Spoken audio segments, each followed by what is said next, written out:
টিভির পর্দায় আপনাদের সকলকে স্বাগত। আমি পূজারি রয়েছে আপনাদের সঙ্গে। শনিবার মধ্যরাতে নদিয়ার নকশিপাড়ার বেথুয়াদুরি রেলগেটের সামনে কিন্তু খুন করা হয় কংগ্রেস কর্মী আনিসুর রহমান এবং তার পুত্র আব্বু সুফিয়ানকে। সূত্রের মারফত যেটা আমরা জানতে পারছি, এই রেলগেটের সামনে কিন্তু 8টার পর থেকে সেরকম লোক যাতায়াত করতেন না।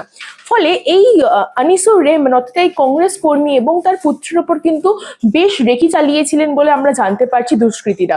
অর্থাৎ এদের যে চলাফেরা বা কোথায় বসে এই আনিসুর রহমান চা খেতেন বা আড্ডা মারতেন বা কখন তিনি ওই রেলগেটের সামনে দিয়ে বাড়ি ফিরতেন, সেই সব কিন্তু তারা রেকি করেছিল। অর্থাৎ এই দুষ্কৃতীরা কিন্তু প্রথমে তাদেরকে রেকি করেছিল বলে আমরা জানতে পারছি।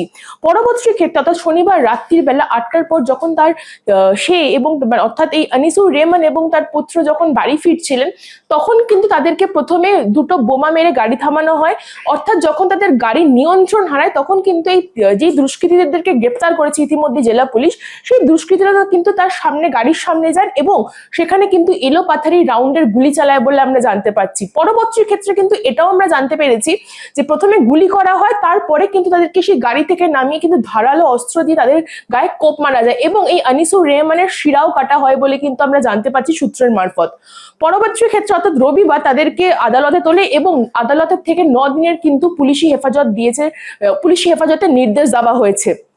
কিন্তু এর পেছনে কি কারণে তাদেরকে মারা হলো এবং তার পরবর্তী ক্ষেত্রে এরা কিভাবে তাদের খোঁজ পেলেন বা কিভাবে তাদেরকে লোকেশন ট্র্যাক করলেন, সেখান থেকেও কিন্তু পুলিশ মারফত আমরা যেটা জানতে পারছি, প্রথমে তারা কিন্তু বেশ কিছুদিন ধরে এই দুষ্কৃতীরা কিন্তু তাদের এই চলাফেরা বা তারা কোথায় যেতেন, কাদের সাথে বসতেন, কখন বাড়ি ফিরতেন, সেই বিষয়ে কিন্তু তারা কিন্তু একদম কনফার্ম হয়েছিলেন প্রথম দিকে।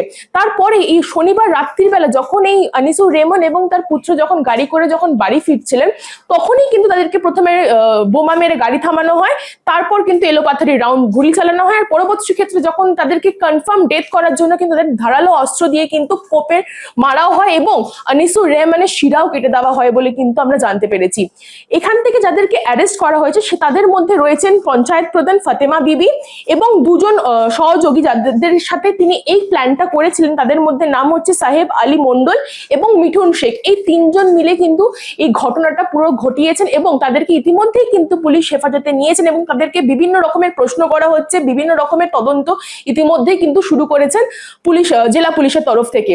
পাশাপাশি আমি এটাও বলে রাখছি, এই ফাতেমা বিবির যে স্বামী, তিনি কিন্তু হাই ভোল্টেজ একজন তৃণমূল নেতা ছিলেন বলে আমরা জানতে পেরেছি এবং তার নাম কিন্তু জুব্বার শেখ।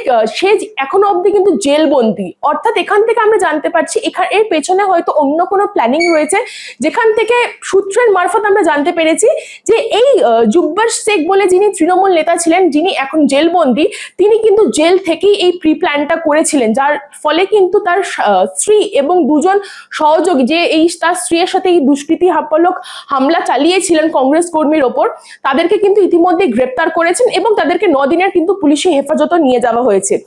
তার পাশাপাশি এটাও বলে রাখবো, গতকাল মুখ্যমন্ত্রী যখন বৈঠক করেছিলেন, সেখানে কিন্তু মুখ্যমন্ত্রী সেই জেলা পুলিশি যে সিনিয়র এসপি আছেন তার সাথে তিনি কথা বলেছিলেন এবং সেখান থেকে কিন্তু তিনি সেটাও জানতে পেরেছিলেন যে এই তৃণমূল নেতারা অর্থাৎ এই তৃণমূলের যে নেতা আছেন যে এখন জেলবন্দি, তার মারফতেই কিন্তু এই কাজটা ঘটেছে। অর্থাৎ এখান থেকে আমরা এটা বলতে পারছি যে তৃণমূল কর্মীরা কিন্তু গিয়ে হামলা চালিয়েছে কংগ্রেস কর্মীদের ওপরে। অর্থাৎ এই যে ঘটনাটা ঘটেছে সেটা কিন্তু সব থেকে বিষয় হচ্ছে পলিটিক্যাল যোগ কোনো না কোনো জায়গায় কিন্তু পাওয়াই যাচ্ছে। এই আনিসুর রহমান বা তার পুত্রকে যেইভাবে হত্যা করা হয়েছে বা যেইভাবে তাদের ওপর প্রথমে বোমা মেরে গাড়ি আটকানো, তারপরে এলোপাথারি গুলি, তারপরে যখন শিরা কাটে কনফার্ম ডেথ করা হয়, দুষ্কৃতীরা কিন্তু কোনো আন্ডারপাস বা কোনো রকম ভাবে কিন্তু পালায়নি। তারা কিন্তু সূত্রের মারফত যেটা আমরা জানতে পেরেছি, তারা কিন্তু নর্মাল গলি ইউজ করেছিলেন তাদের নিজেদেরকে এসকেপ করার জন্য। কিন্তু পরবর্তী ক্ষেত্রে রবিবার ভোরবেলায় কিন্তু তাদেরকে অলরেডি জেলা পুলিশ অ্যারেস্ট করেন এবং তাদের আদালতে পেশ করেন এবং পরবর্তী ক্ষেত্রে কিন্তু 9 দিনের পুলিশি হেফাজত তাদেরকে নির্দেশ দেওয়া হয়েছে। আর সব থেকে গুরুত্বপূর্ণ বিষয়, অন্যদিকে নিহতদের পরিবার এবং কংগ্রেসের জেলা নেতৃত্বের আর্জিত ফরেন্সিক প্রমাণের মূল্যায়ন জন্য দুজনের দেহ শক্তিনগর জেলা হাসপাতাল থেকে কল্যাণী জওহরলাল নেহেরু মেমোরিয়াল হাসপাতালে পাঠানো হয়েছে। এদিন নিহতদের সঙ্গে কিন্তু যে কংগ্রেস আনিসুর এবং তার পুত্রকে দেখতে শেষ শ্রদ্ধা জানাতে কিন্তু শান্তিনগর হাসপাতালে যান কংগ্রেস সভাপতি শুভঙ্কর সরকার। তার ফলে আমরা জানতে পারছি তাদের যে অবস্থা, যে ঘটনাটা ঘটেছে এবং তাদেরকে যখন হাসপাতালে শিফট করানো হয়, যে জওয়াহরলাল নেহরু হাসপাতালে যখন তাদেরকে শিফট করা হয়, যে জেলা যে সভাপতি আছে শুভঙ্কর মন্ডল, সেও কিন্তু তাদেরকে শেষ শ্রদ্ধাঞ্জলি দিতে কিন্তু তাদেরকে সেই হাসপাতালে উপস্থিত হয়েছিলেন। কিন্তু এখনো অবধি যে তদন্ত বা যেই তদন্ত অবধি যেই আমরা যে ইনফরমেশন পাচ্ছি বা পুলিশ মারফত যে আমরা ইনফরমেশন পাচ্ছি, সেখান থেকে এটা কিন্তু ক্লিয়ার যে এটার সাথে কোনো এক পলিটিক্যাল ইস্যুর যোগ রয়েছে, যার মারফত এই যে ফাতেমা বিবি যে পঞ্চায়েত প্রধান ছিলেন এবং তার সহযোগী যারা এই হামলাটা ঘটিয়েছিলেন, তাদের কিন্তু ইনস্ট্রাকশন দেওয়া হয়েছিল জেলের তরফ থেকে, যেটা আমরা জানতে পেরেছি পুলিশ মারফত।